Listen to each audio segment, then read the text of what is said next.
Hello everybody, this is Jonathan with Tech Jolt. Just want to take a few minutes today and look at Navigon for the iPhone. I have the US and Canada version, which currently sells for $59.99 in the App Store. And I really like it a lot. It covers the whole continental US as well as Canada, obviously. There are also versions for Europe and Australia and just about everywhere in between, and those sell from about $30 to $50 in the App Store. Also in the US there are My Region versions, which covers a western, a central, and an eastern region. And those sell for each $29.99. Now you want to be careful with those because, for instance, if you live in Memphis, Tennessee and you travel into Arkansas quite a bit, those are in two different regions, so you would need to have both of those. And once you buy two regions, then you're already spending about $60, which you can get the other app for that same price. So you want to be careful with that if you're looking to save a little bit of money. Let's go ahead and get into the app itself. Alright, now on the main screen you're going to see four major buttons. One, you got enter an address, search for POI, take me home, and show map. You'll also notice some icons across the bottom, main menu, which is this first screen that you see, favorites, recents, extras, and then more. Let's go ahead and just get started with enter an address. So tap on the button. First thing you want to check is make sure that the state that you're looking in is selected there. Sometimes I forget to check that and I can't find the city that I'm looking for because it's just not there. So you want to make sure to always remember that. Navigon could have made that just a little more obvious, but if you think to look for it, it's not that hard to find. So the first thing you want to do is start typing an address, or a city, I'm sorry. And as you start typing, you'll notice that it brings up a list of possible matches. So as soon as your match comes up, you can go ahead and tap on it. Next thing you want to do is look for the street. And it works the same way. As soon as your street name comes up, you can go ahead and tap on that. The last thing it's going to ask for is the actual number for the address. You just type that in and then it brings it up.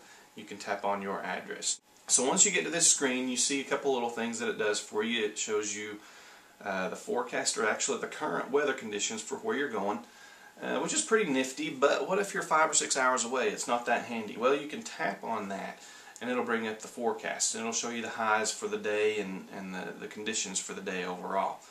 What I would like to see is something like weather.com. They show estimates what it's supposed to be like every hour. And that would be kind of neat to see, because most trips that you're going to take are going to take a day or less, 5 or 6 hours, something like that. So that would be something that I would like to see from Navigon. Maybe they'll do that in the next update. Also on this screen you'll see parking. Of course, this address that I put in, there's no public parking. But it also will list a gas station. And something else that it'll list sometimes, depending on where you're going and depending on how close some of those restaurants are, this space here at the bottom will show you a restaurant that is real close by that you could go to. So once you've got all that information, you can just tap on the blue Start Navigation button and it will begin setting up your route. Now, sometimes it'll give you just one route depending on how close you are. Others it'll give you two, like I have here. Sometimes it'll give you three, especially if you're going a pretty good distance.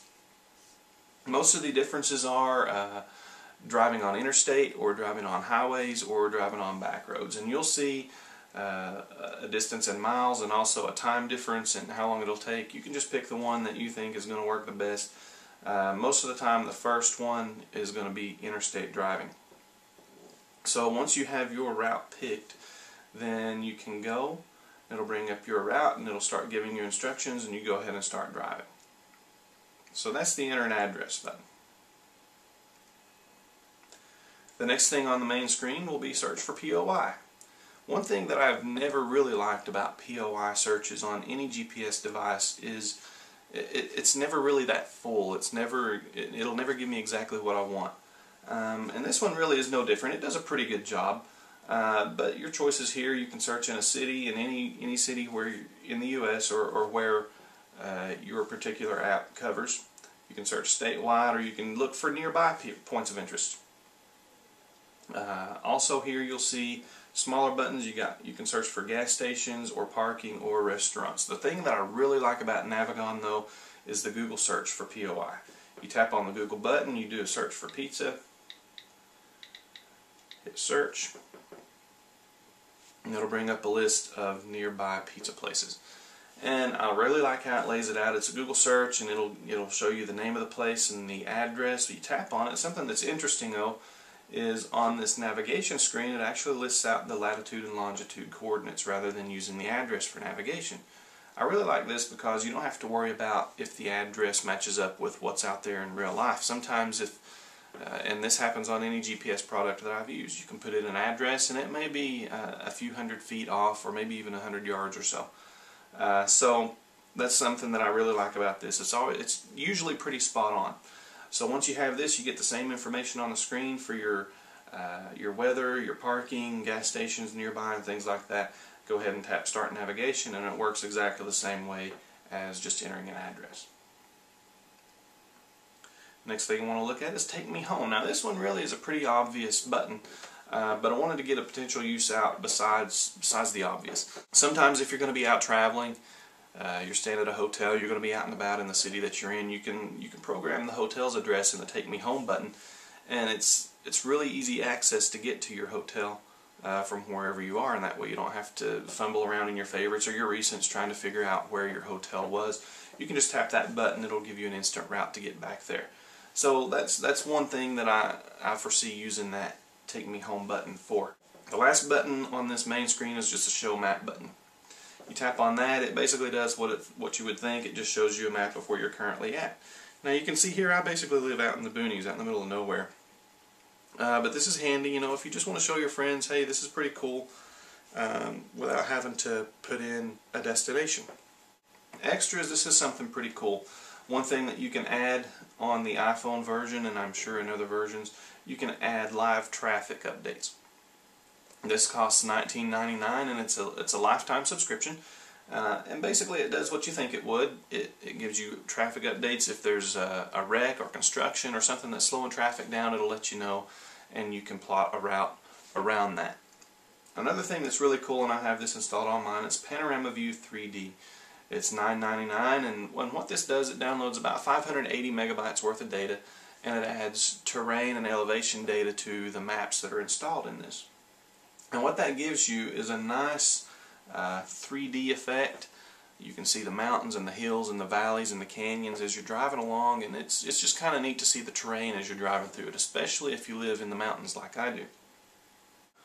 Overall, this is a really great product. I like it a lot. I got some pros and cons here for you, and we'll leave it at that. The pros, the navigation, I like it a lot. It's smooth.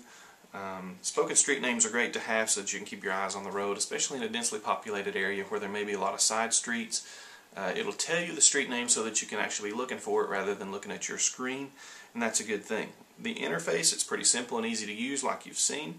Maps that are included, it's about a 1.5 gig download from the App Store. It takes a long time, but everything is stored right there on the phone. You don't have to have an internet connection or a connection to a cell tower to be able to navigate through your maps. The maps are from Navtech, and they're the market leader in mapping material. Lane assist is great. Interstate signs, they're accurate and very helpful. As you're coming up on an exit on the interstate, it shows you exactly what it looks like, and that's extremely helpful. The app operates in portrait or landscape mode, and it can switch between the two at any given time. Backgrounding is really cool. This come out in their latest update, and it only works for the 3GS or the iPhone 4. If you receive a phone call or you need to run another app or something like that, your spoken directions will still be going on there in the background. It'll give you voice prompts and everything that you need to be able to keep navigating without having to wonder if you're getting lost. There's some cons. I've got a couple. It basically amounts to the iPhone hardware. The GPS chip is a little bit weak if you're driving around in a rural area, through a forest area or something like that where trees are hanging over the road. The GPS signal can get a little bit weak, but it'll ultimately get you to where you need to go. But that's just something to watch out for.